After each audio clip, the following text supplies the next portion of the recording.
예, 감사합니다. 오늘 말씀은요, 성경 말씀은 마가복음 13장 28절부터 37절 말씀입니다. 제가 봉독에 올리겠습니다. 무화과 나무의 비유를 배우라. 그 가지가 연하여지고 잎사귀를 내면 여름이 가까운 줄을 아나니, 이와 같이 너희가 이런 일이 나는 것을 보거든 인자가 가까이 곧 문 앞에 이른 줄 알라. 내가 진실로 너희에게 말하노니 이 세대가 지나가기 전에 이 일이 다 이루리라. 천지는 없어지겠으나 내 말은 없어지지 아니하리라. 그러나 그 날과 그때는 아무도 모르나니 하늘에 있는 천사들도 아들도 모르고 아버지만 아시느니라. 주의하라. 깨어있으라. 그때가 언제인지 알지 못함이니라. 34절. 가령 사람이 집을 떠나 타국으로 갈 때에 그 종들에게 고난을 주어 각각 사물을 맡기며 문지기에게 깨어있으라 명한 것 같으니, 그러므로 깨어있으라. 집주인이 언제 올지는, 혹 저물 때일지는, 밤중일는지는, 다굴 때일지는, 새벽일지는 너희가 알지 못함이라. 그가 호련히 와서 너희의 자는 것을 보지 않도록 하라. 깨어있으라. 내가 너희에게 하는 이 말이 모든 사람에게 하는 말이니라 하시니라. 아멘. 오늘 말씀 제목은요, 깨어있으라 두 번째 시간입니다. 깨어있으라. 우리가 지난 시간에 서론을 얘기하면서 하나님 나라의 구조에 대해서 말씀을 드렸어요. 그러니까 하나님 나라는 어떻게 생겼다고요? 구조가? 하나님 나라의 구조는 어떻게 생겼을까요? 어떤 모양으로, 어떤 시스템으로 되어 있을까요?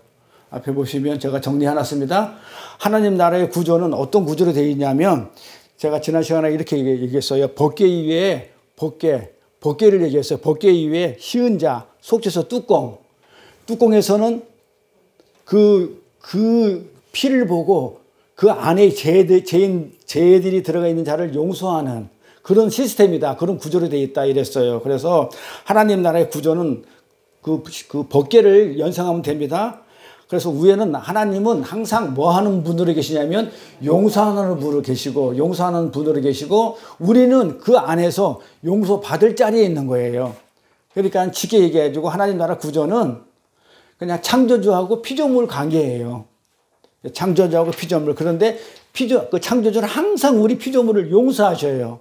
우리는 항상 내가 뭘 잘한 게 없기 때문에, 죄인이기 때문에 항상 용서받는 자리에 있는 것을 얘기해요. 근데 그 용서를 부으시는 분과 용서를 받는 그 자들 사이에 그 공간이 갭이 있는데 뭘로 채울까요?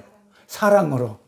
그걸 사랑으로 채운다고 그래요. 그래서 용서하시는 분과 용서받는 우리 그 사이 갭은 사랑으로 채워지는 거예요. 그걸 십자가라고 그래요. 그래서 십자가가 사랑을 얘기한다. 우리는 그렇게 말씀을 드렸어요. 자, 하나님의 영광을 많이 드러내야 돼요. 하나님의 영광만을 드러나고, 우리는 피조물 자리에서 어떻게 되냐면 납작 엎드려서 내려앉아서 그 용서를 받고, 그 용서로 인해서 뭘 해야 되냐면 생명을 받아야 돼요. 생명력을 받아내는 그것이 하나님 나라 구조예요. 그래서 우리는 피조물 자리에서 납작 엎드려서 그 위에 계신 용서하는 자의 생명력을 받아내는 것, 이것이 하나님 나라 구조예요. 요걸 뭐라고 얘기하냐면 선악과와 생명나무라고 그래요. 우리는 선악과를 먹고 에덴 가운데 있어요. 그때 이 생명나무가 우리를 살려주는 거예요. 그래서 요 구조로 되어 있어요. 그래서 창세기 때 선악과가 나오고 생명나무가 나오는 거는 이 선악과하고 생명나무가 이 하늘나라를 얘기하는 거예요. 우리는 선악과를 먹음으로 인해서 하나님 나라를 침범해버렸어. 선악은 하나님 거예요. 근데 그거를 우리가 침범해버렸어. 눈이 밝아져가지고 하나님을 판단해, 우리가. 그거를 선악과로 인해서 우리가 죄진 거를 갖다가 생명나무가 먹히고 우리를 살려내는 것, 이게 하늘나라 구조예요. 이렇게 이 현실이 이 땅에 드러난 것이, 이런 내용들이, 이런 현실들이, 선악과 생명나무 이런 구조가 이 땅에 밝게 드러난 것이 이 땅의 하늘나라라는 얘기예요. 이 땅의 하늘나라다. 근데 그 하늘나라를 우리 성도는 뭐 하냐면 증거하는 자예요. 선악과가 우리가 죄를 지었고, 그 다음에 그 생명나무이신 그 예수가 오셔가지고 우리를 살라냈다라는 그 내용을 증거하는 자가 우리 성도고, 그런 현실이 이 하늘나라의 현실이에요. 이 땅의 하늘나라예요. 그렇게 모든 인간은 하나님으로부터 떡을 받아 먹는 자가 됐어요. 떡이란 것은 하나님의 말씀과 생명이에요. 이걸 먹지 않으면 죽어요. 우리가 지난 시간에 떡 하나 주면 안 잡아먹지 그랬죠? 그 떡. 그러니까 우리가 쏘는 거예요. 마귀한테. 호랑이한테 쏘아가지고 떡 하나 주면 안 잡아먹게 하니까 자꾸 떡을 만들어내요. 떡을 만들어내고 계속 만들어내는데 결국은 나중에 가보니까 결국은 나를 잡아먹더라. 그게 마귀라고 그랬어요. 호랑이고. 그래서 우리는 하나님으로부터 떡을 받아 먹는 자가 돼야 돼요. 내가 떡을 만들어가지고 하나님한테 드리는 자가 아닌 거예요. 무슨 말인지 아시겠죠? 우리는 내가 떡을 만들어가지고 내가 말씀이나 뭐 사랑이나 어떤 뭐 생명을 내가 그렇게 해가지고 도리 하나님한테 드리는 게 아니라고 그랬죠. 그래서 우리가 산상수훈할 때 이런 공부를 했어요. 사랑하는 자를 사랑하면 무슨 소용이 있느냐. 기억나요? 내가 나를 사랑하는 자를 내가 사랑하면 그건 아무 유익이 없다고 그랬죠. 그 말이 무슨 말? 내가 진리가 누구로부터 진리를 받았어. 받아가지고는 내가 그 사람한테 가가지고 요만큼 알아들은 걸 가지고 내가 진리를 받았으니까 내가 너한테 진리를 전해줄게? 이러면 안 된다는 얘기죠. 그럼 어떡하라는 얘기예요? 그 진리가 없는 가난한 자한테, 심령이 가난한 자한테 전해주는 것을 사랑한다. 그렇게 이웃사랑이라고 그렇게 얘기를 했잖아요. 그렇기 때문에 우리가 떡을 받아 먹는 자지 떡을 만들어가지고 하나님께 드리는 자가 아닌 거예요. 우리는. 이게 하나님 나라 구조입니다. 그래서 우리는 처음에 어떻게 만들어졌냐면 하나님이 생기가 불어넣기 전에는 그냥 우리는 뭐였다? 그냥 흙이었어요. 죽은 흙. 하나님의 생기가 없으면 그냥 우리는 뭐였다? 그냥 흙이었다고요. 생명이 안 되는 죽은 흙. 근데 우리는 여기서부터 출발해야 되죠. 우리 처음 어디서 출발해? 아담부터 출발하잖아요. 아담부터 우리가 출발한다고요. 아담이 사람이잖아요. 아담부터 출발해. 근데 아담이 어떻게 됐어요? 흙으로 만들었어요. 하나님의 생기가 없으면 생명이 안 돼요. 죽은 자예요. 그러니까 나는 죽은 자입니다. 아니 죽은 자가 뭘 하겠어요? 떡을 만들 수 있어요? 어떤 행위를 할 수 있어요? 아무것도 못해요. 그 행위는 죽은 행위예요. 그래서 우리 죽은 자부터 시작해야 된다. 그래서 그걸 지난 시간에 뭐라고 했냐면 세리를 얘기해 줬어요. 산상수훈에서. 세리는 어떻게 출발하냐면 이랬어요. 나는 죄인입니다. 나는 정말 하나님을 갖다가 우러러 볼 수차 없는 그런 죄인입니다. 거기서 또 출발하니까 하나님이 거기다가 은혜를 부어줘서 어떻게 집으로 보내줘. 성전으로 끌고 가죠. 그래서 우리는 뭐부터 시작했냐면 우리는 죽은 흙입니다. 나는 세리와 같은 자입니다. 부터 출발을 해야 은혜가 나올 수 있어요. 그래서 어떻게 우리가 하나님의 자녀가 되었는 것을 쭉 기록해 놓은 것이 성경입니다. 그래서 우리의 출발은 죽은 흙에서부터, 즉 아담부터 이렇게 시작하는 거예요. 그래서 성경이 우리 조상을 아담부터 시작하게 했어요. 왜 아담부터 시작했냐를 갖다가 이제는 묵상할 때 왜 아담부터 시작했지? 우리 조상을, 아담을, 우리 인류를 그렇게 할 때 죽은 흙부터 시작하는구나부터 우리가 이렇게 메시지를 받아들이면 됩니다. 그래서 선악과를 먹어야 돼요? 안 먹어야 돼요? 선악과는 반드시 먹어야 되는 거예요. 왜냐하면 왜 먹어야 돼요? 선악과는 먹지 말라고 준 것이 아니거든요. 어떻게 하라고요? 우리는 반드시 먹게 돼 있어요. 즉 먹으라는 얘기예요. 하나님 아셔요. 우리가 먹는다는 걸 알고 계셨단 말이에요. 그러니까 반드시 먹으라고 준 거란 말이에요. 왜 그럴까요? 그걸 먹어야만이 정녕 죽어요. 죽어야 살아요. 그러니까 피조물이 물질로 만든 흙으로 만든 것은 영원하지가 않아요. 그러니까 우리가 흙으로 만든 그 아담은 그걸로 우리가 영원히 1000년, 2000년, 10,000년은 살 수 있을지 몰라도 영원하지는 않아요. 그러니까 그 물질로 만들어진 흙으로 만들어진 이 아담은 반드시 죽어야 돼요. 죽으려고 하면 어떻게 되냐면 먹어야 돼요. 먹어야 돼요. 먹어야 죽어요. 그래서 정령 죽으리라. 이걸 히브리어로 무트타무트라 그래요. 근데 이 선악과를 먹어서 정령 죽어야 할 우리가 어떻게 살게 되었는지를 보여주는 것이 그게 생명나무예요. 그래서 창세기 공부가 요한계시록이 다 끝난 다음에 다시 한번 깊이 들어가잖아요. 그러면 생명나무 선악과가 엄청나게 은혜가 돼요. 그래서 우리는 선악과를 먹고 죽어야 되는데 그 생명나무가 있기 때문에 우리가 살아났다라고 나중에 결론을 낼 겁니다. 그러니까 성경 전체는 이런 은혜와 십자가 위에는 다른 얘기는 한마디도 적혀있지 않다고 그랬죠. 제가 그냥 이 땅에 글씨로 적혀 있으니까 전부 다 이 땅의 얘기를 알아듣는데 분명히 하나님은 뭐라고 그랬냐면 하늘나라 복음을 전한다고 그랬지 내가 이 땅 얘기를 전하고 왔다고 얘기 안 해요. 그러니까 이 땅 얘기는 한 구절도 없어요. 그런데 왜 우리가 자꾸 이 땅 얘기를 받아들이냐? 이 땅이 글씨로 되어 있으니까. 그러니까 껍데기만 보는 거예요. 저 하늘나라를 보지 못하고 자꾸 이 땅 것만 보다 보니까 다른 예수를 믿어요.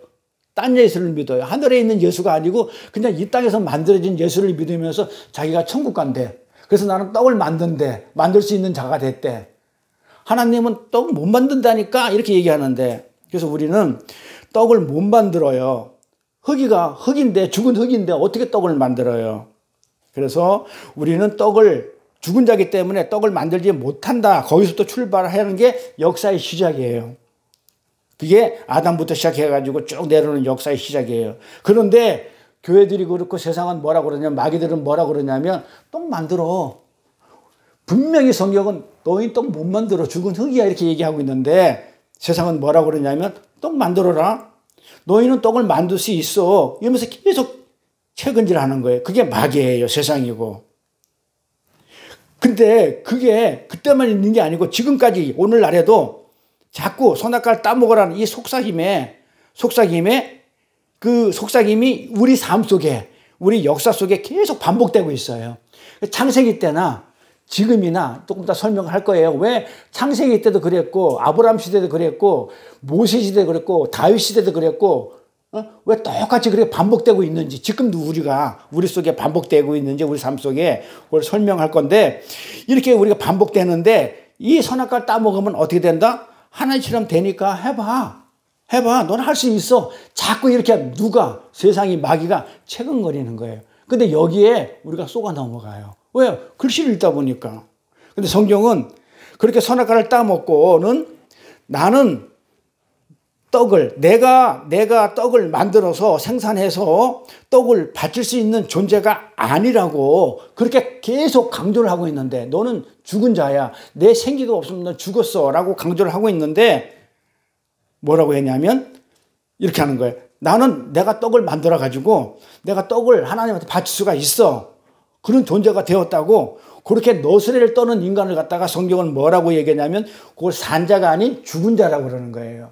살아있는 자는 그렇게 안 하고 죽은 자가 그렇게 한다고 얘기를 해요. 에베소 2장 1절 가볼게요.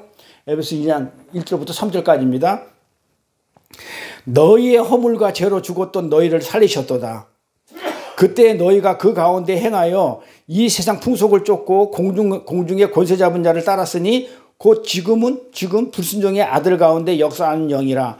전에는 우리도 다 그 가운데서 우리의 육체의 욕심을 따라 지내며 육체와 마음이 원하는 것을 하여 다른 이들과 같이 본질상 진노의 자녀이었더니, 에베소서 바울이 이렇게 말씀해요. 이 모습 어떤 모습이에요? 육체의 욕심을 따라 지내고 육체와 마음이 원하는 걸 하는 이런 모습들이 바로 떡 하나 주면 안 잡아먹지라고 유혹하고 있는 세상, 신, 마귀에게 붙들려 가지고 마귀가 요구하는 그 떡 하나만을 추구하며 사는 인생의 모습이라는 거예요.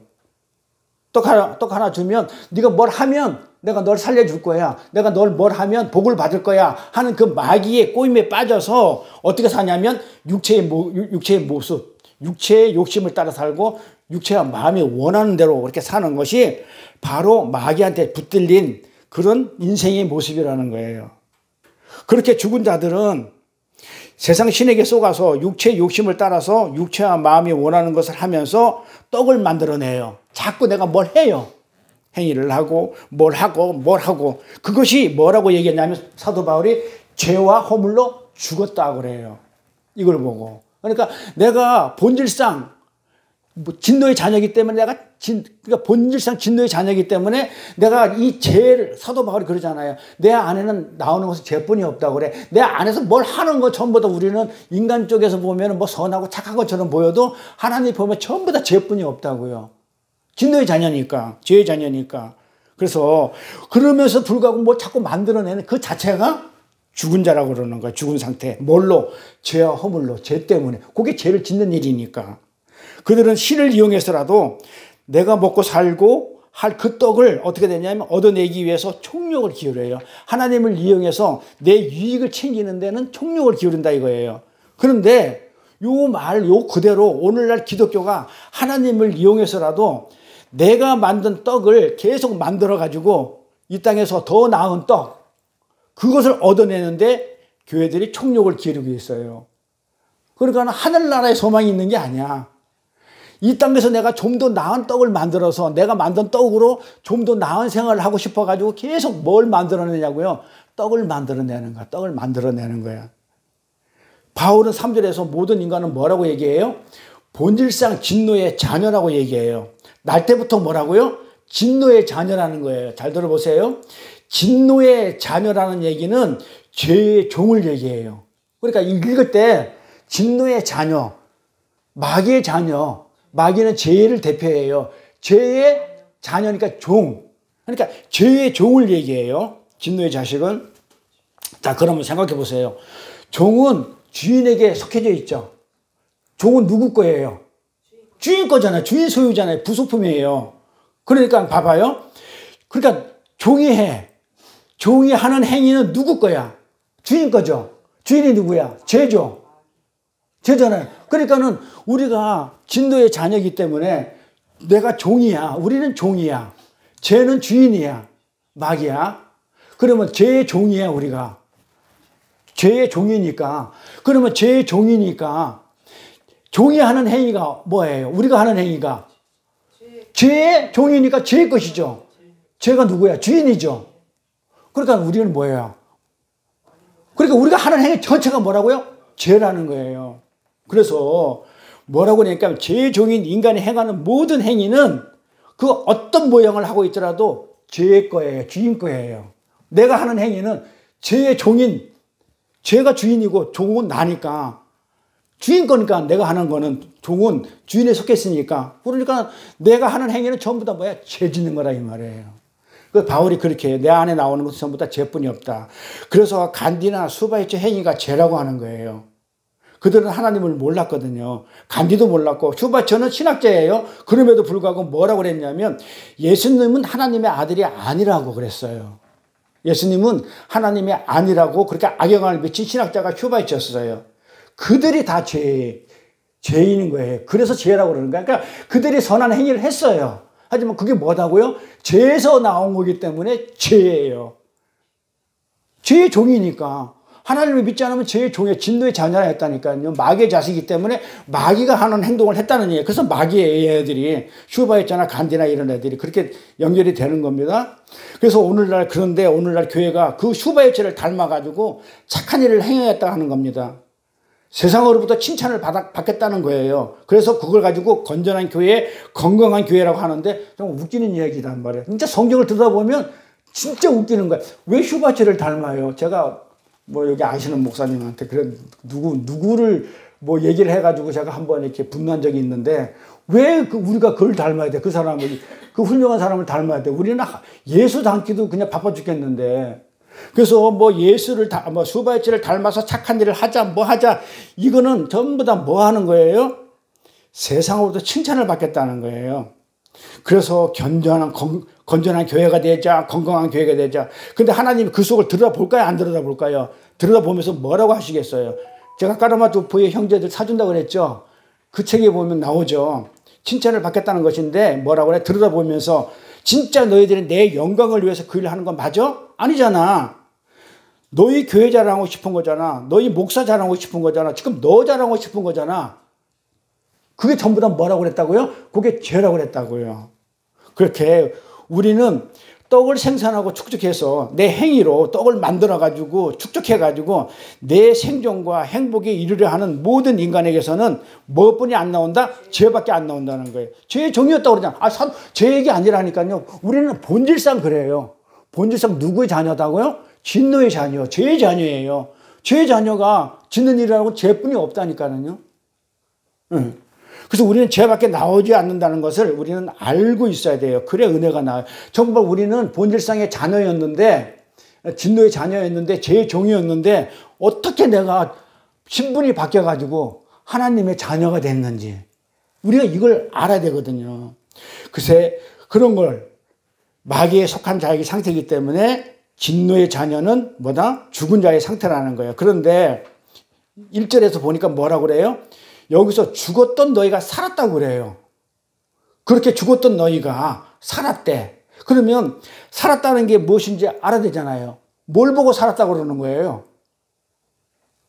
뭘 보고 살았다고 하는지 알아야 되잖아요. 자, 모두가 죽어있는 이 세상에 주님이 오시죠. 다 죽어 있었어요. 모두가 죽어, 그래서 의인이 없다고 그랬어요. 하나도 없다고 그랬어요. 선한 것을 행하는 자는 하나도 없고 다 죽어 있는 상태였었어요. 그게 창세기에 나오는 흑암으로 가득 차고 공허하고 혼돈한 그 상태예요. 전부 다 죽어 있는 상태에서 빛이 와요. 주님이 요한복음에 나오는 그 빛이 온 거예요. 아무도 몰라봐. 다 죽어 있어. 그분이 이 세상에 내려오셔가지고 자신과는 아무런 상관이 없는 그 저주의 십자가를 지심으로 말미암아 어떻게 됐다고요? 하나님이 선택한 어떤 무리의 죽음을 자기가 먹어버려요. 죽음의 상태를, 죽음이란 어두움을 자기가 먹어버리고 그들을 깨워요. 그쵸? 요게 살리셨다는 뜻이에요. 자, 히브리 그 유대인들의 어떤 문화 배경이 뭐냐면 죽은 자를 잔다고 얘기를 해요. 나사로가 잔다 얘기는 나사로가 죽었다는 얘기예요. 그 예수님은 잔다 이래요. 그러니까 왜 잔다는 표현을 쓰냐면 그 선택한 사람들은 반드시 살려낼 거기 때문에 영원히 죽은 게 아니기 때문에 표현을 잔다라고 얘기해요. 그래서 구약의 모든 선지자들이 예수님이 골고다 십자가에서 돌아가실 때 무덤이 열렸다고 그래요. 그러니까 무덤이 열리면서 자는 자들이 깨었다고 그래요. 그러니까 살았다는 얘기는 뭐다? 깨어났다는 얘기예요. 일어났다는 얘기입니다. 그러니까 우리가 지금 여기서 오늘 말씀 제목이 깨어있으라예요. 깨어있으라는 뜻을 우리가 알아야 돼. 근데 우리는 전부 다 어떻게 알고 있냐면 국어 사전으로 알고 있어. 잠자고 있다가 눈을 뜨고 기다리고 깨어있는 걸로. 잠을 안 자는 걸로. 예, 그 말이 아니고 뭐다고요? 예수님께서 내 죽음을 삼켜버리고 우리를 깨웠다는 것을 그걸 살리셨다고 얘기를 해요. 그리고 그래 우리가 산 자가 됐죠. 죽은 자가 아니고 살아있는 자가 됐잖아요. 이 산자들에게 지금 무슨 얘기를 하냐면 그러고 나서 깨어있으라 이렇게 얘기를 해요. 본문에 깨어있으라고 명령을 하셔요. 이게 오늘 깨어있으라는 게 오늘 본문의 내용이에요. 아까 봤잖아요. 깨어있으라고. 자, 그러면 깨어있으라가 또 뭔지 알아야 되잖아요. 살아있다는 것을 이제 먼저 알았어요. 그러면 깨어있으라는 것도 먼저 알아야 돼요. 무슨 말인지. 이 깨어있음이 뭔지를 우리가 반드시 분명하게 알고 있어야 돼요. 자, 본문 34절에 뭐라고 해놨냐면 이렇게 해놨어요. 가령 사람이 집을 떠나 타국으로 갈 때 그 종들에게 권한을 주어. 자, 권한을 줬대요. 종들에게 주인이 가면서 각각 사물을 맡겨서 일을 맡기면서 문지기에게 뭐라고 했냐면 깨어있으라 이렇게 명했단 말이에요. 명령을 했어요. 그러므로 깨어있으라는 집주인이 언제 올지는 혹 저물 때일지 밤중일지 다굴 때일지 새벽일지 너희가 전혀 몰라. 근데 호련히 어느 때인가 갑자기 와서는 너희 자는 것을 보지 않도록 하라고 그랬어요. 그러니까 깨어있으라 내가 너희에게 하는 이 말이 모든 사람이 하는 말이라고 그래요. 이 말이 어려워요. 쉬운 말이 아니란 말이에요. 그래서 요게 34절 이하 보니까 주인이 집을 떠나면서 종들에게 뭘 한다고요? 각각의 사물을 맡기죠. 그러면서 깨어있으라는 명령을 하고 떠나죠. 그렇죠? 그런데 그 주인이 언제 올지 모르죠. 아무도 모릅니다. 따라서 종된 자들은 주인이 올 때까지 항상 어떻게 돼요? 깨어있어야 되죠. 잘 들어보세요. 주인이 올 때까지 항상 깨어있어야 돼요. 그러면 잠을 안 자야 되는 거야. 그럼 눈꺼풀이 졸려 죽겠는데 눈꺼풀이 다치면 우리 옛날에 공부 시간에 졸리면 이쑤시개로 성냥개비로 이렇게 눈을 갖다가 이렇게 눈꺼풀을 올렸잖아요. 눈꺼풀이 다치면 이쑤시개 올려서라도 깨어있어야 되는 거예요. 왜? 항상 깨어있으라고 그랬으니까. 그런데 우리 육신을 입고 있는 우리가 도저히 그걸 할 수 있냐 이 말이에요. 못해. 완전 이건 불가능한 명령이에요. 말이 안 되는 명령에 우리한테 우리 인간들한테 잠을 안 자면 우리 죽어요. 잠을 자지 말고 깨어있으라고 이렇게 한 얘기는 불가능한 명령이에요. 내가 주인이면 그러게 했어. 야, 하루에 3시간만 자고 깨어있어. 3시간은 자. 이래 되거든요. 낮에는 자고 안 그러면 밤에는 깨어있어. 이런 구체적인 명령은 얼마든지 우리 인간의 능력을 행할 수 있어요. 그런데 항상 깨어있어. 늘 깨어있으라는 것은 이 명령은 억지입니다. 불가능하니까. 인간이 잠을 자지 않고 깨어서 버틸 수 있는 시간은 제한되어 있어요. 인간은 반드시 자야 돼요. 그래서 고문 중에 가장 무서운 고문이 잠 안 여는 거예요. 고문하는 자들은 지네들은 돌아가면서 자고 고문 받는 자는 어떻게 돼요? 절대로 안 재우는 거예요. 그러면 어떻게 되냐면 다 불어요. 없는 것도 만들어서 다 불게 돼 있어요. 그러면 이 본문 내용을 보니까 언제 돌아올지도 모르는 여행을 떠나면서 종들에게 깨어있으라고 명령을 하더라고 가는 그 주인의 명령에 도대체 진위는 뭐냐 이거예요. 도저히 불가능한 것을 하라고 하는 그 주인이 그렇게 명령한 그 뜻은 진위가 무엇이냐. 여기에 심오한 내용이 담아져 있어요. 그러니까는 봐봐요. 그러면 우리는 할 수 없어. 그럼 누가 하라는 거야? 주인이 갔는데 어떻게 하겠어? 그러니까 이게 잘 보세요. 이렇게 우리가 성경을 읽을 때 이게 굉장히 이렇게 아주 성경은 장난이 아니에요. 그러니까 봐봐요. 우리는 도저히 할 수 없는 거를 주인이 깨어있으라고 했어. 그러면 이거 가서 우리가 한 번 정도는 야, 이건 말이 안 되는 구절인데 이게 되겠냐? 이런 생각을 갖고 있어야 돼요. 육을 갖고 있는 인간의 특성, 불가능한 것을 요구하는 것을 보아서 이거는 깨어있는 주체가 우리가 아니라는 것을 먼저 이렇게 이건 그럼 우리 보고 하는 얘기가 아니네. 그러면 깨어있음이라는 그 말뜻이 우리가 알고 있는 그 깨어있음이 아니네. 살인하지 마라고 했었을 때 사람 죽이는 것을 알고 있는 그 말이 아니네 라고 했듯이 이렇게 먼저 우리가 한번 의심하고 들어가야 돼요. 그러면 그게 아니네 하면서 문장을 이어가야 돼요. 할 수 없는 것을 주인이 뻔히 아는데 우리가 할 수 없다는 것을 주인이 알아 몰라 아는데 깨어있으라는 그 억지를 부릴 뿐이 지금 주인은 아니에요. 왜? 그 주인은 누구냐면 예수님이시니까, 하나님이시니까. 그 인격을 가지고 있는 예수님이 자기도 인간의 모습으로 왔기 때문에 우리가 분명히 잠을 안 자고는 깨어있을 수 없다는 걸 아시는데 이 명령을 했겠냐 이 말이에요. 그러니까 항상 깨어있으라 해서 이 깨어있음의 진위가 우리가 알고 있는 것과는 다를 수가 있다는 거죠. 그 말이 아니라는 거예요. 쉽게 얘기해가지고 그 주체가 우리가 아니라 종이 아니라 다른 분일 수 있다는 추론이 가능해요. 그렇죠? 근데 우리가 어떻게 돼요? 죽어있던 자가 깨어나가지고 다시 깨어났고 다시 살아났으니까 우리는 항상 이렇게 생각해요. 내가 이제는 죽었다가 다시 한번 내가 살아났으니까 이제는 다시 어떻게 열심히 살아봐야 되겠다. 열심히 주님의 말씀을 잘 듣고 순종하는 자로 살고 착한 일을 많이 하면서 종교행위 열심히 하면서 그렇게 살아봐야 되겠다라고 하는 것을 깨어있다라고 생각하면 안 되는 거예요. 내가 죽었다가 다시 살아났어. 그러니까 우리 암 환자들이 그러잖아요. 하나님, 내가 다시 한번 살려주시면, 내가 죽어가는데 살려주시면 지금까지 그렇게 안 살고 어떻게 살겠습니다. 라고 하면 안 되는 거예요. 우리는 안 돼요. 태생의 본질상의 진노의 자녀이기 때문에 내 안에서는 죄뿐이 안 나기 때문에 우리가 마음은 그런 마음이 먹더라도 행동으로 안 된단 말이에요. 만약에 그렇게 추측한다는 그 자체가 그렇게 살아보겠다는 그게 뭐야? 내가 떡을 만들어 가지고 내가 얼마든지 내가 떡을 바쳐 드릴게요 라는 그런 일이 될 수 있기 때문에 그거는 가능하지 않은 일이에요. 우리가 열천재의 비유를 통해서 공부했어요. 자, 열천재의 비유를 통해서 주님은 뭐라고 얘기하냐면 깨어있으라고 그랬어요. 열천녀한테 그랬는데 다섯 처녀는 깨어있었고 안 졸았고 그냥 깨어있었고 다섯 처녀는 자고 있었다고 알고 있잖아요. 다 잤어요. 근데 그걸 갖다 성경을 제대로 보면은 다 잤어요. 깨일 사람이 아무도 없어요. 근데 그 열천재 비유는 그 핵심은 뭐냐면 깨있으라 였었어요. 깨있으라. 그런데 슬기로운 다섯 처녀가 깨어 있었나요?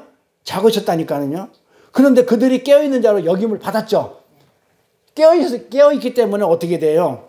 혼인잔치에 데리고 갔단 말이에요. 빨려 들어갔어요. 데리고 싹 들어가 버리고 그리고 문을 닫아 버려요.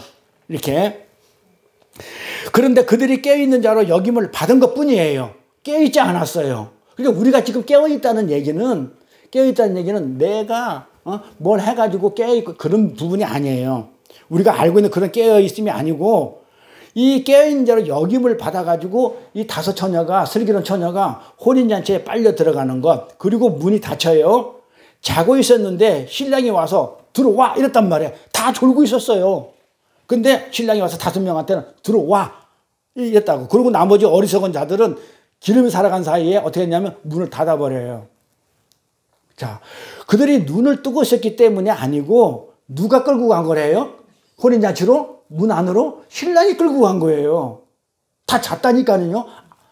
잤어요. 그런데 신랑이 끌고 가서 너는 깨어있는 자라고 해가지고 데리고 갔어요. 이게.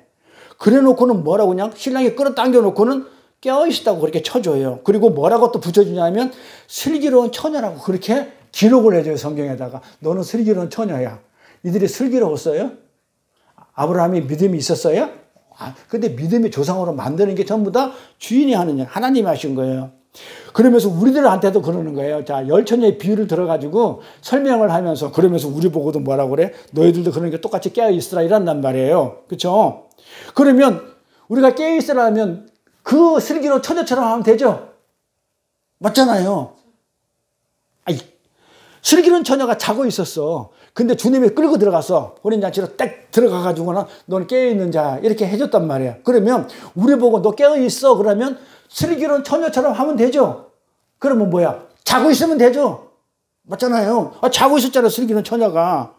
그러니까는 이 처녀들이 자고 있었는데 깨어 있었다고 그렇게 쳐줬단 말이에요. 그럼 우리도 그렇게 하면 되잖아요. 근데 이게 깨어 있어라. 근데 안 자야 되는데 자고 있어. 이 딜레마가 생기는 거예요. 성경을 읽다 보면. 깨어있으라는 거야, 이렇게. 그러니까 자라는 얘기야. 깨어있으라는 얘기야. 도대체 뭔 얘기야. 이런 딜레마를 어떻게 해결해야 되냐 이 말이에요. 그러면 우리가 이 깨어있음에 대해서 알아야 돼요. 주님이 요구하는 깨어있음이 그거는 우리는 잠을 잘 수밖에 없죠. 우리는 어떻게 항상 깨어있냐고요. 우리는 잠을 잘 수밖에 없어. 다섯 처녀도 잠을 잘 수밖에 없었기 때문에 잠을 잤다니까요. 그러면 주인이 명령하는 그 깨어있음은 뭐라고요? 우리가 할 수 있는 거예요? 할 수 없는 거예요? 없는 거예요. 깨어있음은. 그렇잖아요. 우리는 안 자면 안 돼요. 항상 어떻게 안 자. 그래서 우리는 잘 수밖에 없어요. 그래서 우리가 생산할 수 있는 그런 깨어있음이 아니라는 것을 우리는 열처제의 비유를 통해서 감지를 해야 돼요. 그렇죠? 열처제 비유에서 깨어있어라 했는데 잤어. 그러면 뭐다? 우리는 자는 자야. 그런데 하나님은 깨어있으면 하나님이 우리 자는 모습을 보고 깨어있음이라는 그 요구사항이 아니라는 것을 일단 감지가 돼야 되잖아요. 이렇게. 그래서 우리가 국어사전식으로 깨어있음이라는 걸 알고 있으면 이거 성경을 못 풀어요. 풀 수가 없어요. 그래서 국어사전을 풀지 말고 말씀에서 푸는 거예요. 그럼 이 말씀에 병행구절 같은 말이 있는 누가복음으로 한번 가보자고요. 답이 여기 있으니까. 누가복음 12장 35절에 44절에 가면 허리에 띠를 띠고 등불을 켜고 서 있으라. 너희는 마치 그 주인이 혼인집에 돌아와서 문을 두드리면 곧 열어주려고 기다리는 사람과 같이 되라. 자, 이게 그거잖아요. 열처녀의 비유잖아요. 문 안으로 혼인집, 이게 헬라어로 보면, 이거 원어로 보면, 여기 혼인집이라 번역했는데, 원어로 보면 혼인잔치예요. 혼인잔치집이에요. 똑같아요. 열처녀의 집도 혼인잔치 안에 들어가는 거니까. 그러니까 혼인집에서 돌아와가지고 뭐냐, 문을 두드려가지고 어떻게 돼? 다섯 처녀는 문 안으로 쏙 들어가고, 다섯 처녀는 못 들어가는 그 내용은 똑같은 내용이에요. 자, 곧 열어주려고 기다리는 사람과 같이 되리라. 주인이 와서 깨어있는 것을 보면, 자, 깨어있어 주인이 와서 깨어있는 걸 보면 그 종들은 복이 있으리로다. 내가 진실로 너에게 이르노니 주인이 띠를 띠고 그 종들을 자리에 앉히고 나와 수정하리라. 잘 보세요. 그러니까 엄청 어려워요. 그래서 이번 시간에 못해요, 이거. 엄청 어렵기 때문에. 봐봐요. 자, 주인이 혼인집에서 돌아와. 잘 들으셔야 돼요. 그래가지고 돌아와가지고 문을 두드리면 문지기는 깨어있다가 어떻게 돼요? 문을 열어주면 그 종이 복이 있는데 어떤 복이냐면 내가 진실로 얘기해 어떤 복이 있냐면 주인이 띠를 띈대. 주인을 띠를 띠고 그 종들을 자리에 앉혀. 어떤 자리인지 다음 시간에 설명할 거예요. 어떤 자리에 앉혀가지고는 어떻게 주인이 종한테 수정을 든대. 무슨 말인지 알겠죠? 자, 그러면 이게 무슨 얘기냐면, 이게 우리가 이 성경 굉장히 어려운 구절이에요. 자, 혼인집에 갑니까? 갔다가 옵니까? 잘 보세요, 단어를. 혼인잔치에서 돌아와. 그러면 이미 혼인잔치는 끝났어요? 안 끝났어요? 혼인잔치가 끝난 상태에서 자기 집으로 다시 올 때에 종들이 깨어있으면 돼. 그러면 그 주인이 종을 자기 자리에 앉혀가지고 수정을 들어. 뭘 의미하는 것 같아요? 자, 예수님이 주인이 예수님이에요. 예수님이 하늘나라 가셨어. 자, 혼인잔치를 끝났어. 그래서. 근데 다시 와. 돌아와. 그러니까 혼인잔치를 간 게 아니니까 돌아와. 그러면 이 땅에 있다가 영원히 우리랑 잔치를 해가지고 결혼해가지고 갔어. 하늘나라에. 그래서 혼인잔치를 했어. 요한계시록에 혼인잔치를 했어. 했는데 끝났어. 혼인잔치가. 근데 다시 와. 뭐예요? 뭐예요? 재림. 지금 재림 얘기하는 거예요. 그러니까 혼인잔치가 이미 끝났어. 우리랑 끝났어. 성도하고 끝나가지고 이제 거기서 하늘나라에 있어야 되는데 우리는 어떻게 했냐면 사실 이 땅에 있거든. 가시적으로는. 있으니까는 그분이 와. 혼인잔치에 돌아와서 우리가 이 땅에 있으면서 살면서 자지 않고 깨어 있으면 와서 뭘 한다고요? 하나님이 와서 나한테 수정을 주는 거야. 그러니까 재림 때 우리가 받을 영광을 얘기하는 거야. 우리가 여기서 어떤 믿음 생활을 하고 있느냐 따라가지고 하늘나라의 주인이 오셔가지고 우리를 수정을 한다는 거예요. 무슨 얘기다? 재림 얘기인데 우리가 어떤 신분을 갖게 되는지를 지금 여기 안에 이게 보여줘야 돼요. 성경을 보면. 그리고 나서 이게 너무 중요하게 다음 시간에 정리를 해드릴게요. 자, 그리고 38절에 주인이 혹 2경이나 3경이나 이르러서도 종들이 이같이 하는 것을 보면 그 종들은 복이 있으리로다. 너희도 아는 바니 집주인이 만일 도적이 어느 때에 이룰 줄 알았다면 그 집을 뚫지 못하게 하였으라. 자, 도적이 어느 때 올지 주인이 왔으면 미리 다 막았겠지. 그러므로 너희도 예배하고 있으라. 생각지 않은 때에 인자가 오리라 하시리라. 자, 재림 얘기입니다. 자, 여기서 집주인은 어디 갔다 오는 거죠? 구체적으로 혼인집, 혼인잔치에 갔다 오죠. 개혁성경 혼인집이라 했는데 원어를 헬라어로 보면 혼인잔치입니다. 열처녀 비유에서도 혼인잔치가 언급되고 여기서 지금 혼인잔치가 언급되고 있다는 걸 봐서 이거 주의해서 봐야 돼요. 보면 이 깨어있으라 하고 혼인잔치하고는 항상 따라붙어. 열처녀의 뜻도 깨어있으라 하고 혼인잔치에 들어가. 지금 여기서도 깨어있으라 하고 혼인잔치에 들어가. 그러면 혼인잔치하고 깨어있으라고는 같이 따라다니는 그런 지금 그거예요. 바리새인하고 세리하고 따라다니듯이 이렇게. 자, 도대체 혼인잔치와 깨어있음이 무슨 연관이 있냐 이 말이에요. 주인은 혼인잔치를 지금 다 치르고 돌아오는 중이에요. 이게 중요해요. 혼인잔치를 행하러 오는 것이 아니라 혼인잔치를 하러 이 땅에 오는 것이 아니라 이미 끝나서 다시 오는 거. 잔치집에서 오는 거예요. 잔치집에서 일로 오는 거예요. 근데 이 얘기가 어디에 붙어 있냐면 그 주님의 그 재림 때 마지막 때를 설명하는 거 바로 밑에 붙어 있기 때문에 이게 재림 얘기라고 우리는 알 수 있어요. 그런데 예수님이 혼인잔치집에서 오고 있어요. 그래서 혼인잔치는 사실은 우리가 어떻게 알고 있냐면 계시록 끝부분에 가가지고 이 땅에서 살다가 맨 마지막에 우리가 혼인잔치로 끝나는 걸로 알고 있잖아요. 그래서 나중에 치르는 것이 아닌가 이렇게 우리가 질문을 갖고 있어야 돼요. 그런데 그 주인은 이 주인이 혼인잔치의 주인공이었는지 지금 이 내용으로 봐가지고는 하객으로 갔다 왔는지 주인인지는 우리는 알 수가 없죠. 또 중요하지도 않아요. 왜? 비유니까. 여기서 중요한 것은 그 주인이 다녀온 혼인잔치가 이미 어떻게 됐다는 거예요? 끝났다는 거. 완료된 잔치라는 것이 중요해요. 완료라는 거. 지금 이 주인은 잔치집에서 돌아오는 것이니까 마치고 돌아오는 것이니까 이제 끝났다는 게 이게 맥이에요. 키포인트예요. 근데 유대인들의 혼인잔치는 보통 얼마씩 하냐면 짧게는 일주일, 길게는 한 달 이상을 해요. 그래서 혼인잔치에서 갔던 주인이 언제 올지는 아무도 모르는 거예요. 그런데 주인이 혼인잔치에 가면서 종들에게 여기 보세요. 1절을 보세요. 허리에 띠를 띠고 등불을 켜고 서 있으라 그랬다고요. 이게 무슨 말이에요? 아니 무슨 이것도 굉장히 중요한데 다음 시간 다 설명할게요. 오늘 그냥 맛배기만. 허리에 띠를 띠고 등불을 켜고 서 있으래. 내가 혼인잔치에 갔다 올 테니까 너 졸지 말고 허리에 띠를 띠고 등불을 켜고 서 있으래.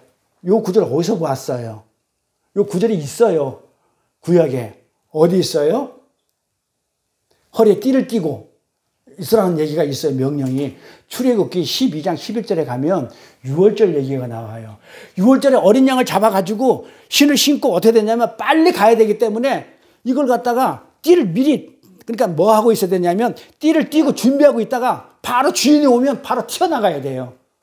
그 6월절 얘기에 요 내용이 나와요. 그러니까 요걸 지금 무슨 내용 관계가 있다? 6월절하고. 그 6월절을 끝난 다음에 어디로 가요? 이들이 광야로 가죠. 자, 띠를 띠고 먹고 어린 양의 피로 장자들이 다 살아나가지고 홍해를 건너서 광야를 가죠. 이게 무슨 내용이냐면 허리에 띠를 띠고 등불을 켜고 이제 등불은 하나님 예수 빛이 되겠지만 자 허리에 띠고 가죠. 그럼 무슨 얘기 하느냐면 우리 인생을 얘기해요. 광야 40년 우리 인생. 허리에 띠를 띠고 홍해를 건너서 광야 40년 우리의 인생 동안 죽을 때까지 우리는 우리 인생이 다 할 때까지 뭐 하고 있으라고요?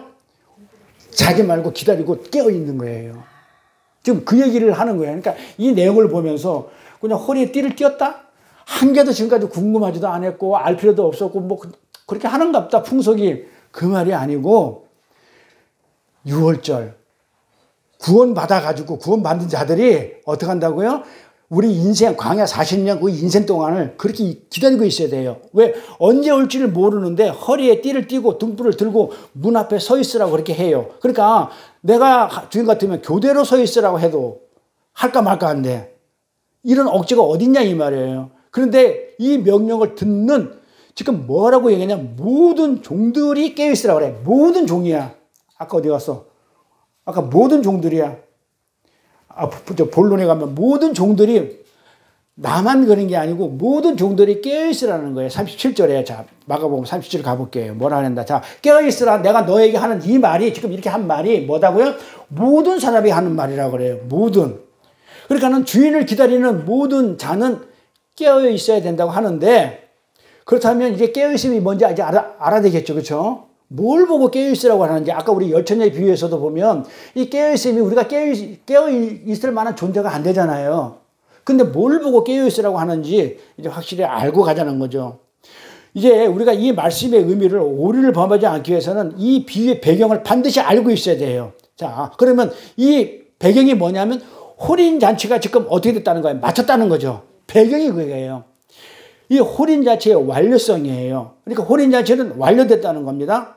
자, 종들을 떠나서 다른 곳으로 가신 주인이 여기서 주인은 누구겠어요? 예수님 주님을 말하는 거죠. 자, 그 주인이 다시 오시는 그 가시적 기한. 자, 눈에 보이는 자, 예수님이 지금 가셨어요. 십자가에서 지고 갔어. 그래서 우리하고 같이 이 땅에서 구원을 해가지고 하늘나라에서 천국에서 우리랑 혼인잔치를 해가지고 그분이 우리 신랑이 돼 있고 우리는 신부로 있어. 그런데 우리는 가시적으로는 이 땅에 있잖아요. 역사 속에서는. 그러니까 어떻게 돼요? 갔다가 이제 가시적인 이 세상에 오시는 거란 말이에요. 그렇게 재림이란 말이에요. 그래서 이 주인이 예수님이 이 땅에 가시적인 기한을 하는 것을 우리는 뭐라고 얘기하냐면 재림한다고 그런단 말이에요. 우리가 있는 곳으로 다시 와. 재림이라고 그래요. 그 재림의 때를 준비하라고 주님이 설명하는 그 문맥 안에서 이 비유가 들어있는 것을 보아가지고 지금은 그 예수님의 재림의 때를 지금 말하고 있음을 우리가 알 수 있어요. 우리 이미 혼인잔치를 해가지고 우리가 누가 됐다고요? 신부가 되어 있는데 우리는 이 땅에 있으니까 뭐하러 오는 거예요? 신부가 된 우리를 이미 완료되어 있으니까 눈에 보이도록 완료시키겠다는 그런 메시지가 담아 있다는 것을 우리가 알 수 있어요. 그런데 우리를 세상에 남겨두고 떠나신 주님이 가신 곳이 저 하늘나라 혼인잔치였잖아요. 그렇죠? 혼인잔치 집에 갔잖아요.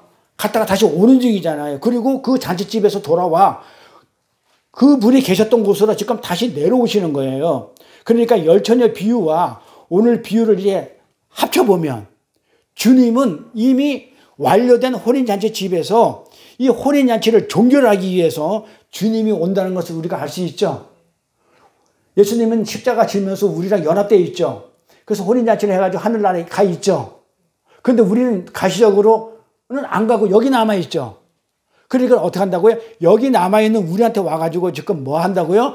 가시적인 것을 어떻게 돼요? 확실하게 완료시키겠다는 거예요. 눈으로도 보이게끔. 요게 교리가 뭐냐면 already not yet이라고 그래요. already는 뭐라고 그래서 제가 항상 그러죠. 이미 not yet 아직까지 완료가 안 됐어. not yet. yet은 끝났어. 근데 not yet이야. 완료는 안 됐어. 자, 근데 이미야. 그게 뭐냐? 창세전에 우리는 이미 하늘나라에 가 있었어. 그런데 지금 어디 있다? 아직 실질적으로는 안 가 있어. not yet이야. 근데 이미 완료돼 있어. 그런데 not yet이야. 근데 아직은 아니야. 이걸 뭐라고 얘기하냐면 예정이라고 그래요. 자, 예정은 하나님이 예정을 했어. 계획을 했어. 그럼 100%예요? 100%예요? 50%예요? 예? 아니, 하나님이 예정을 했어. 그렇게 하겠다고 예정을 해서 생각을 했어. 그럼 100%예요? 50%예요? 아, 이 하나님이 하셨으니까 100%죠. 근데 50%로 하면 안 되지. 하나님이 하신 건 무조건 100%예요. 그러니까 생각을 했던 내가 뭘 하겠다 했으면 그건 완료됐다고 그랬잖아요. 우리가 그랬잖아요. 항상 시제는 하나님이 하신 거는 과거, 현재, 미래가 하나라고. 과거에 했던 게 지금이 완료됐고 앞으로도 완성되어 있는 거라고. 이 개념이 굉장히 중요해요. 지금 그 얘기를 하는 거예요. 그래서 뭐다? 이미 하나님이 창세 전에 우리를 어떻게 했냐면 선택을 해가지고 어떻게 했냐면 하늘나라의 신부로서 생각을 했어요. 그러면 돼 있어요? 안 돼 있어요? 돼 있는 거예요. 그런데 어떻게 했다고? 난 옛. 이미 그렇게 돼 있는데 난 옛 뭐다? 눈에 보이고는 안 돼 있어. 안 가 있어. 그러니까 그렇게 될 거야? 안 될 거야? 그걸 예정이라고 그런다고요. 그래서 우리가 예정론 그랬는데 이미 완료돼 있는데 눈에 보이도록 그렇게 하겠다는 것을 가시적으로 그렇게 하겠다는 것이 예정이에요. 그래서 요게 이미 이 영혼이라는 영역 속에서 완료가 된 어떤 묵시가 우리가 계시록을 묵시라고 그러잖아요. 이 묵시가 이 세상에서 역사로 펼쳐지는 것을 우리가 예정이라고 그래. 자, 이게 무슨 얘기냐면 이거예요. 이미 하나님 나라는 완료되어 있죠. 완성되어 있잖아요. 예수님 오셔가지고 십자가에서 뭐라고 그랬어요? 내가 다 이뤘다 했다고. 완성되어 있어요. 그런데 우리는 지금 어떤 상태에 있어? 아직 못 가고 있는 상태잖아. 이게 역사예요. 그러면 이 완성되어 있는 이 두루마기를 이 묵시를 쫙 펴버렸어. 그러면 이게 역사예요. 이 역사를 똘똘똘 말아버리면 묵시가 돼. 이게 영혼이에요. 그러니까 우리는 이미 영적으로는 완성되어 있고 가 있어요. 그런데 어떻게 다시 펼쳐보니까는 그 종이 역사 속에서 걸어가고 있을 뿐이야. 끝에는 어떻게 돼 있다고? 이미 가 있는 거야. 그럼 결론은 뭐다? 버킹검이야. 결론은 나 있는 상태야. 결론은 나 있기 때문에 우리는 이랬건 저랬건 개떡까지 살든 뭐 우편강도로 살든 자편강 어떻게 살든 간에 결론은 나 있어요. 우리가. 이게 묵시예요. 그게 예정이고. 그러니까 하나님은 난 너를 내 자식으로 만들겠어 하면은 지금은 어때? 개떡같이 살아. 그렇지만 결론을 보면 어떻게 됐어요? 하나님 나라 자녀가 돼 있어. 근데 이 역사 속에 펼쳐보니까는 개떡같이 살아. 그게 무슨 말인지 알겠죠? 그래서 우리가 그런 것을 예정이라는 어설픈 단어로 표현하는데 이 묵시는 완료된 거죠. 그렇죠? 완료되어 있단 말이에요. 그래서 우리는 이미 영혼 속에서 선택되어져 있고 완료되어져 있는 자들이에요. 그러니까 우리는 혼인잔치에서 우리가 어떻게 된 거예요? 혼인잔치가 끝났잖아요. 끝났으니까 우리는 뭐예요? 혼인잔치에서 신부로서의 완료되어 있다고요. 제가 좀 어렵사의 철학적인 요소도 있고 문화적인 요소 있어가지고 이 부분이 쉽지는 않아요. 자, 그래서 하나님의 뜻이나 언약이나 말씀은 변해요, 안 변해요? 안 변하죠. 실패될 수도 없죠. 한번 마음 먹으면. 왜냐하면 그 영혼은 과거와 현재와 미래가 통합된 거라고 그랬죠. 지난 시간에. 그게 묵시란 말이에요. 영혼. 그러니까 과거와 현재와 미래가 통합된 거. 그래서 영혼이라는 그 영역 속에서는 기다림과 순서가 있어요, 없어요? 영혼 속에서 기다림이 있어요? 순서가 있겠어요? 없어요. 그래서 이미 전지전능하신 하나님이 세우신 그 계획과 말씀은 이미 끝났다고요. 완료됐어요. 내가 창조주인 아버지 하나님이 그렇게 계획을 했다 그러면 그거는 어떻게 성경을 읽어야 되냐면 끝난 완료된 걸 읽어야 돼요. 그렇게 됐다고. 그걸 우리는 인간들이 그냥 예정이라고 얘기하지만 그건 이미 완료된 거란 말이에요. 이렇게 그 영혼이라는 개념서의 역사를 보면 그래서 잘 보세요. 그래서 성경을 이렇게 보잖아요. 이 완료된 이 영혼이라는 그 개념 속에서 우리 영혼 안에서 이 역사가 펼쳐졌잖아요. 그럼 완료되어 있는 그 하나님이 그 역사를 보면 아담 안에 내가 들어가 있는 거죠. 과거와 현재와 미래가 지금 통합되어 있어요. 묵시는 영혼은 이미 완료되어 있고. 이해 가요? 네. 만약에 이해 안 되면 반복 설명을 못하니까 다시 들어보세요.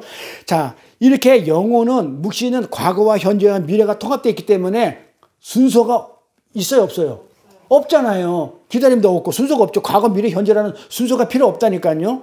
왜? 하나님이시니까 이미 하나님 전지전능 하나님이 그렇게 말을 했으면 과거에 그렇게 말을 했지만은 완성되어 있는 거란 말이에요. 그러니까 섞여 있으니까. 그래서 이 영혼이라는 그 묵시라는 그 개념 속에서 이 역사, 이 땅의 역사를 보면 어떻게 되냐면 아담 안에 내가 들어가 있는 거예요. 계시록의 어린 양, 미래에 있을 그 계시록의 어린 양 호린잔치에 내가 들어가 있는 거예요. 과거에도 내가 들어가 있는 거고 현재에 있는 내가 순서가 없으니까 나는 현재야. 아담은 과거야. 어린 양의 호린잔치는 미래야. 그런데 나는 현재에 있지만 구분되어 있지는 않으니까 내가 어디에 있는 거예요? 아담 안에 들어가 있는 나일 수도 있고 그 다음에 어린 양의 호린잔치에 가 있는 나일 수도 있는 거예요. 그래서 우리가 성경을 볼 때 그렇게 본다고 그랬잖아요. 모세가 나고 아담이 나고 그 하하가 나고 그 뱀이 나고 왜? 과거인데 내가 지금 여기 있는데 왜 과거야? 내가 왜 가? 그 말이 아니고 그 영혼이라는 개념 속에서 보면 묵시라는 개념 속에 보면은 이미 현재, 과거, 미래가 의미가 없기 때문에 아담이 나예요. 내가 아담 속에 내가 들어가 있는 거야. 그러니까 아담이 지은 죄가 누가 지은 죄예요? 내가 지은 죄란 말이에요. 그래서 그걸 원죄라고 그래요. 그러니까 내가 지은 죄야. 아담이 지은 죄가 아니고 내가 지은 죄예요. 그게 아담 안에 내가 들어가 있기 때문에. 그래서 성경은 하루를 천년이라고 천년을 하루 같다고 얘기를 하는 거예요. 그러니까 미래나 지금 현재나 미래나 과거나 그게 같은 거니까 하루가 천년이고 천년이 하루 같다고 성경은 그렇게 얘기를 하고 있어요. 자, 그렇게 이미 완료되어 있는 하나님 나라의 묵시가 역사 속에서 이렇게 쫙 펼치면 뭐라고 그랬어요? 묵시란 두루마기를 펼치면 역사가 되는 거고 똘똘 말면 묵시가 되는 거예요. 이게 하나님의 언약이에요. 이것이 미래로부터 치고 들어와가지고 이미 완료되기 때문에 시간은 어떻게 되냐고요? 우리가 알고 있는 시간은 뭐야? 과거부터 이렇게 흘러가 앞으로 시간이. 그런데 그랬죠. 묵시는 뭐라고 그랬어요? 하나기 때문에 의미가 없죠. 완료되기 때문에 시간은 어디서부터 오는 거냐면 미래에서부터 오는 거예요. 미래에서부터 와가지고 여기서부터 어떻게 난다고요? 출발을 시키는 역사 속에서 이렇게 출발을 시키는 거지. 그러니까 이 시간은 미래에서부터 온 거예요. 그걸 우리가 시간이라고 하는 거며 역사라고 하는 거예요. 그걸 예정이라고 하기도 하고. 영혼은 과거와 현재와 미래가 통합된 개념이라고 말했죠. 자, 그러면 영혼이라는 그 과거, 현재, 미래가 통합된 개념 속에서 우리 역사를 보면 성경 창세기의 내용이 그래서 서신서에 나오는 거예요. 사도 바울의 서신서에 창세기에 어떻게 했다. 그 다음에 히브리서에 그 다음에 무슨 아브라함이 어쩌게 했다. 그 얘기가 나오는 거예요. 개념이 없는 거예요. 그러니까 과거, 현재, 미래 개념이 통합되어 있기 때문에 그래서 창세기의 내용이 바울 서신서에서 나오고 출애굽, 레위기, 민수기, 신명기가 구약의 4복음서가 신약의 4복음서에서 나오고 과거, 미래, 현재가 이렇게 하나로 뭉쳐 있다는 것을 우리가 알 수 있어요. 이걸 묵시라고 그래요. 그러니까 이 영혼이라는 개념 속에서 역사를 보면 에덴 동산에 있던 그 아담 안에 내가 들어가서 내가 죄인이 되는 거예요. 그리고 미래 요한계시록 어린 양의 혼인잔치에 내가 들어가 있는 거예요. 이미 완료된 거야. 과거에 내가 이렇게 살았고 현재 지금 내 모습이 이런데 미래는 완료되어 있어. 근데 그게 나야. 나라는 게 끝이야. 그냥 하나야. 이게 영혼인 거예요. 근데 그 영혼은 우리가 어떻게 사냐면 우리는 그 영혼을 모르잖아요. 우리는 눈으로 볼 수 없잖아요. 우리는 알 수 없잖아요. 그러니까 어떻게 돼?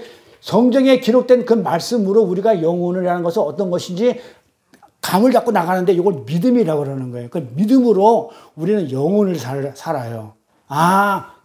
말씀에 그렇게 돼 있으니까 말씀을 보고 우리가 믿음으로 우리가 영혼을 사는 자가 되는 거예요. 요거를 우리가 뭐라고 얘기하냐면 성경을 우리 보고 영생을 산다고 그래요. 우리가 우리 영생을 산다고 그러죠. 영원한 생명, 영생을 산다는 게 뭐다? 믿음으로 그 영혼을 인지해서 사는 것을 영생이라고 그래요. 그러니까 지금 우리가 지금 뭘 살고 있는 거예요? 믿음으로 지금 뭘 살고 있어요? 영생을 하고 있는 거예요. 완료됐다니까요. 우리 영혼이 죽지 않고 이미 하늘나라에서 우리 영혼이 사는 존재가 돼 있기 때문에 우리 그 눈에 가시적으로 안 보이지만 믿음으로 그걸 아는 거예요. 알기 때문에 지금 우리가 영생을 산다 그래요. 그래서 영생이라는 것은 무슨 깨나 무슨 행복하고 편안하고 이런 것을 영생이라고 그러는 게 아니고 완료됐다는 거. 그러니까 지금 여기서 키포인트는 깨어있으라거든요. 오늘 본문 설교 내용이 이 깨어있으라는 개념이 우리가 말하는 그런 깨어있음이 아니고 잠을 안 잔다는 그런 얘기가 아니고 지금 다른 진리가 있는데 그 다른 진리를 찾아가는 거예요. 자, 그래서 이 완료된 하나님 나라를 내가 믿음으로 인식하고 있는 그것을 우리가 영생을 산다 그래요. 왜? 아직 오지 않은 것이 내 안에 있기 때문에. 아직 오지 않았잖아요, 미래가. 근데 내가 가 있기 때문에. 가 있잖아요. 완료됐으니까. 내가 하나님이 나를 선택을 했어. 예정을 해가지고 선택했으면 나는 이미 뭐 있다? 가 있다 이래 되잖아요, 성경은.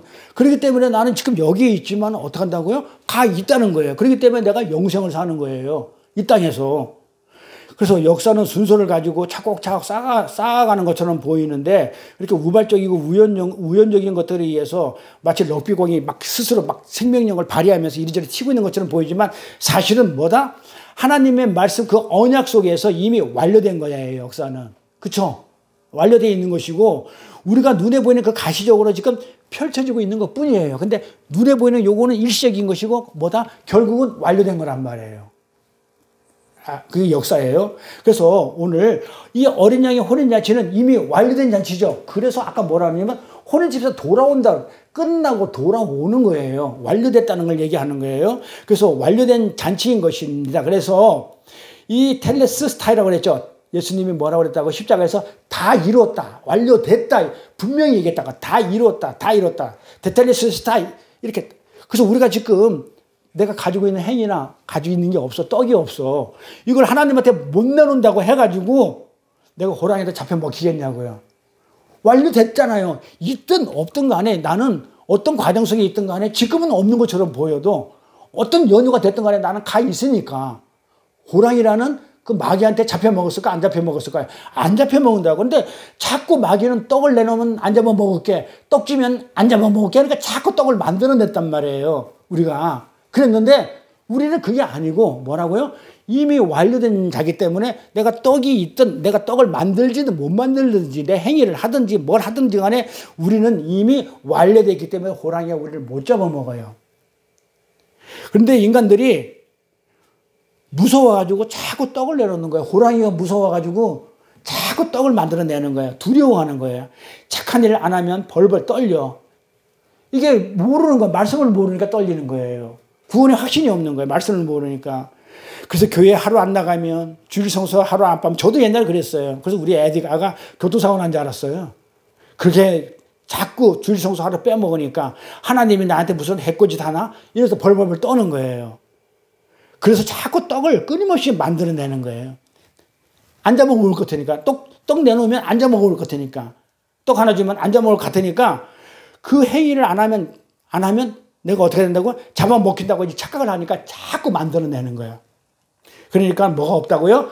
자유가 없고 이렇게 너무 그냥 힘이 들어요. 그래서 수고하고 무거운 짐을 여전히 짊어지고 있는 거예요. 방종하는 얘기가 아니에요.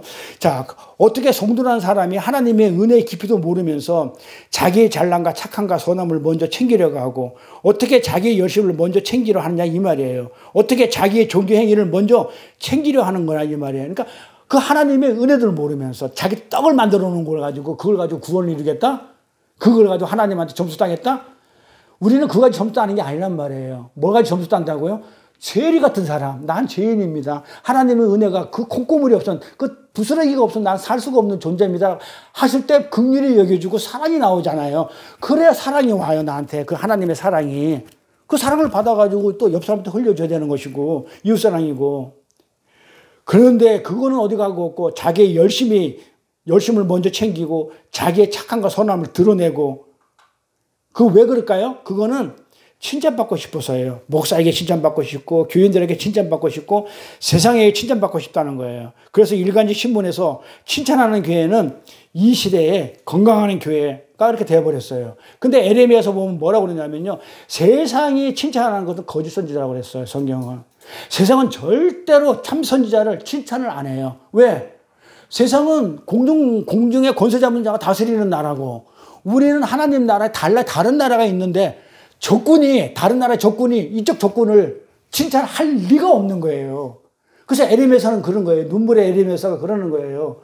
절대로 세상이 칭찬하는 자는 거짓 선지자라고 그래요. 그런데 우리는 어떻게 했냐면 일간지 신문에서 매스컴에서 막 칭찬하는 교회가 막 나와. 그러면 뭐예요? 그러면 우리가 어떻게 받아들이냐면 인문학이 너무 젖어 있다 보니까 그 교회가 너무너무 좋은 교회고 건강한 교회라고 그렇게 얘기해요. 근데 예수님은 뭐라고 그래요? 예수님은 아니라고 그래요. 진짜 교회는 세상으로부터 미움받는다고 그랬거든요. 예수님은. 근데 오늘날 건강하고 건전한 교회는 일간지로부터 칭찬을 받아요. 멋지다 이렇게. 그것은 인간들의 집요한 그 재성 때문에 그래요. 인본주의가 사탄이 그 인본주의 사상으로 들어와가지고 너가 최고야. 너 잘하고 있어. 너 떡 잘 만들고 있어. 떡 내놔봐. 그러면 너는 훌륭한 자야. 자꾸 이렇게 부추기는 거예요. 이렇게. 주님이 찾아오시는 그 깨어있음. 주님은 그 혼인잔치가 벌어지는 그 완료된 날로부터 어떻게 됐냐면, 자, 봐봐요. 자, 주님은 어떻게 한다고? 혼인잔치가 끝났죠. 완료됐죠. 완료된 그 나라부터 하늘에서부터 어떻게 된다고요? 이 땅에 다시 제 이름으로 오시는데 우리는 이 땅에서 어떻게 살고 있냐면 이 가시적인 역사 속에서는 우리가 지금 뭔가 교육을 받고 있죠. 교회에서 하나님의 말씀을 공부를 한다든지, 이렇게 신앙의 어떤 경건 생활을 한다든지 이런 어떤 그걸 하고 있는 우리 백성에게 찾아오셔가지고 있는 그 상태를 깨어있는 자다고 이렇게 하는 거예요. 그러니까 주님이 오시는 게 깨어있는 거예요. 그러니까 주님은 자고 있는 자들은 다 안 가요. 누구한테 온다고요? 살아있는 자한테 오시는 거예요. 왜? 내 신부니까 찾아오시는 거예요. 그러니까 내가 어떤 행위로 내가 잠을 안 자고 이쑤시개로 눈을 떠가지고 그 깨어있는 힘이 아니라고요. 이 깨어있다는 뜻은 뭐다? 우리는 그렇게 할 수가 없어요. 그러니까 분명히 우리가 정리할 건 뭐냐면 이 깨어있다는 얘기는 나보고 깨어있으라는 얘기가 아니라는 거예요. 나는 할 수가 없어요. 그런데 뭘 깨어있음이라고 그러냐면 비록 내가 자고 있는데도 불구하고 주인이 나를 혼인잔치 집에 데리고 가면 그게 깨어있는 거예요.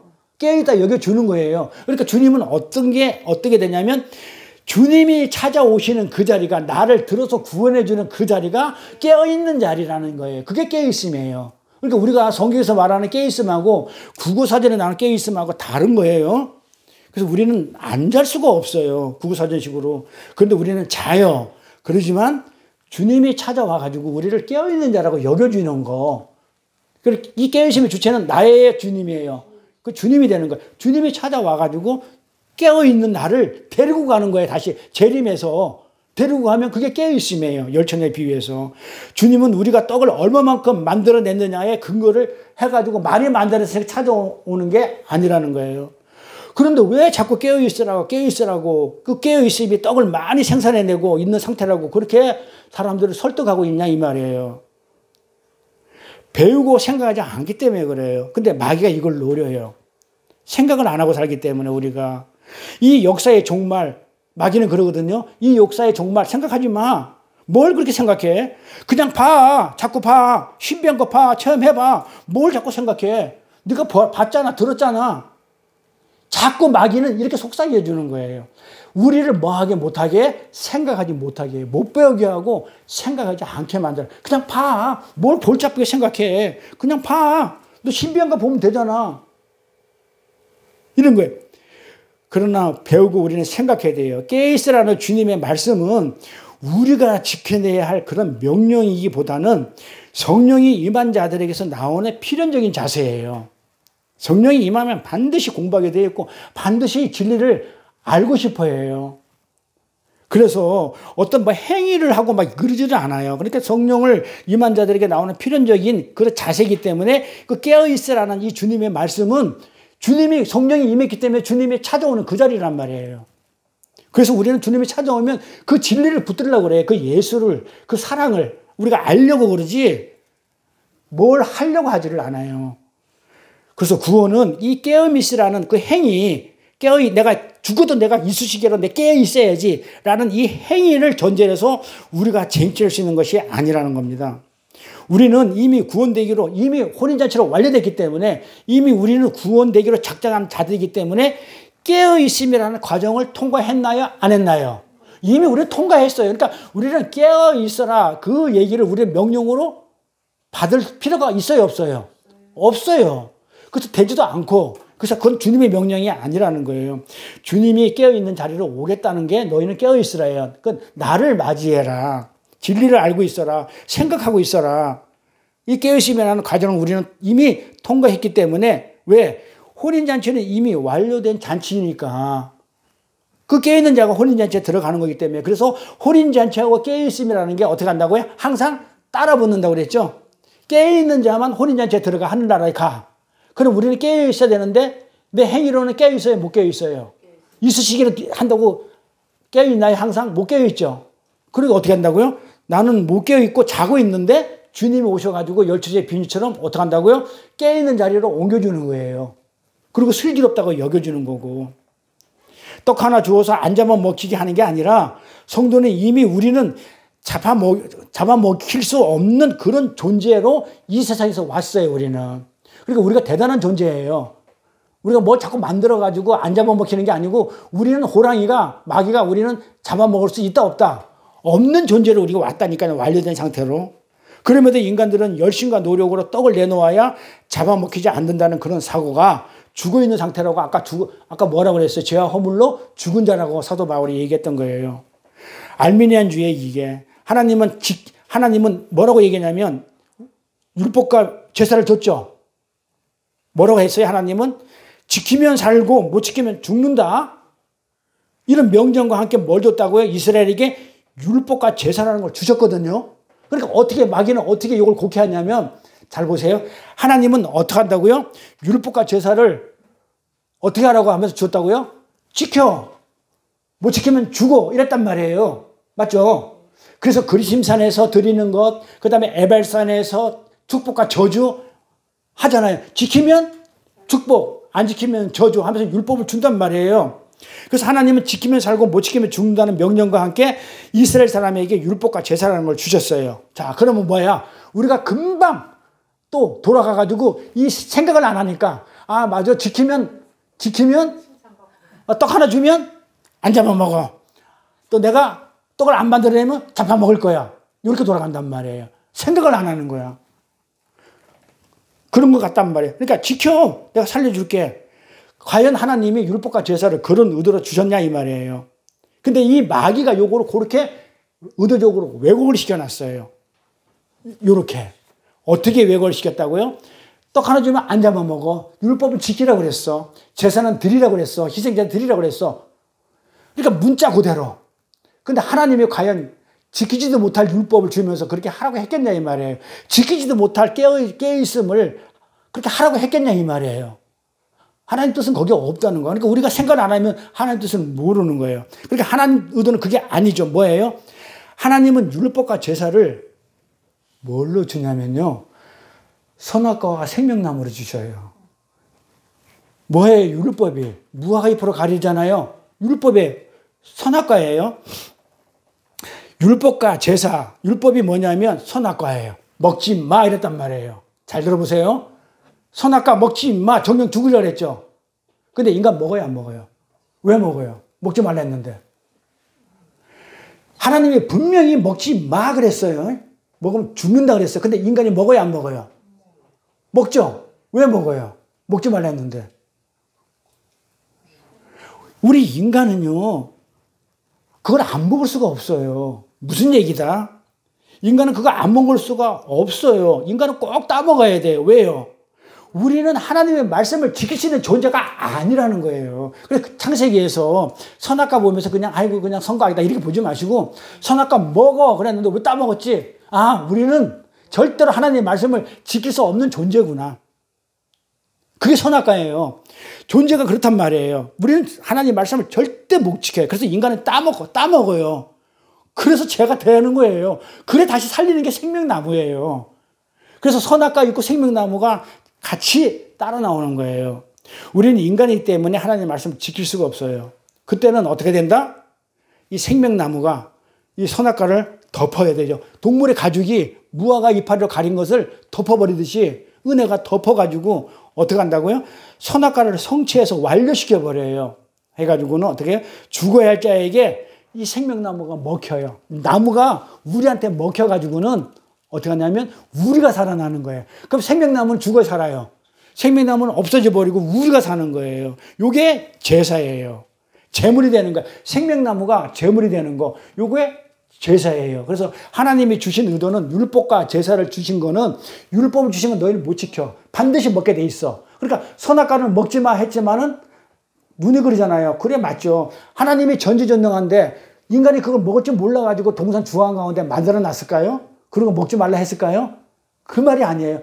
반드시 너는 먹게 돼 있다. 알았을 거 아니에요. 그런데 사람들이 이걸 갖다가 어떤 신학자는 그렇게 하는 거야. 하나님은 죄를 조성했다. 인간들이 먹도록 꼬셨다.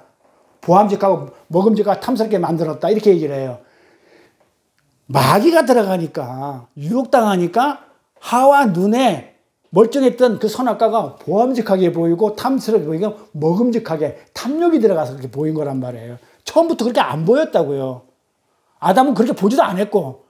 그런데 누가 꼬셔가지고 하와의 신부가 내가 그 신랑이 예수를 꼬셔가지고 너도 먹어 너 십자가에서 죽여버렸다니까요. 정령 죽으리라 해가지고 죽여버렸어요. 그런데 그 죽인 그 생명나무가 이 선악과를 먹은 나 대신에 나한테 먹히고 나는 살아나. 그게 선악과하고 생명나무 그 이야기예요. 그 이야기예요. 그래서 죽어야 할 자가 완벽한 제물이 돼서 점도 없고 흠도 없는 제물이 하나님께 드려져서 그 제사로 말미암아 죽어야 할 자가 거저 살아나는 것이 그것이 생명나무와 선악과의 이야기예요. 그 하나님의 말씀이 그 율법과 제사라는 이 말씀이 지금 뭘로 전해지고 있냐면 하나님이 율법과 제사를 통해서 지금 뭘 하려고 그랬다고요? 복음을 하려고 그랬거든요. 그 제사라는 것을 통해서 지금 복음으로 지금 주어져 있는 것을 지금 얘기하고 있는 거예요. 율법과 제사라는 걸 가지고 너희들은 이걸 가지고 지금 뭘로 알아들어야 돼? 지키지 마. 이렇게 알아들으면 안 돼. 너는 못 지켜. 선악과 먹어 너희들은. 그런데 그 생명나무가 너를 살려. 라는 그 복음으로 그렇게 우리가 알아들어야 되는데 마귀는 뭐라고 얘기하냐면 선악과 딱 먹어. 그럼 너 하나님 좀 눈이 밝아져. 떡 하나 주면 안 잡아 먹어. 요렇게 자꾸 곡해를 시켜왔던 거예요. 곡해를.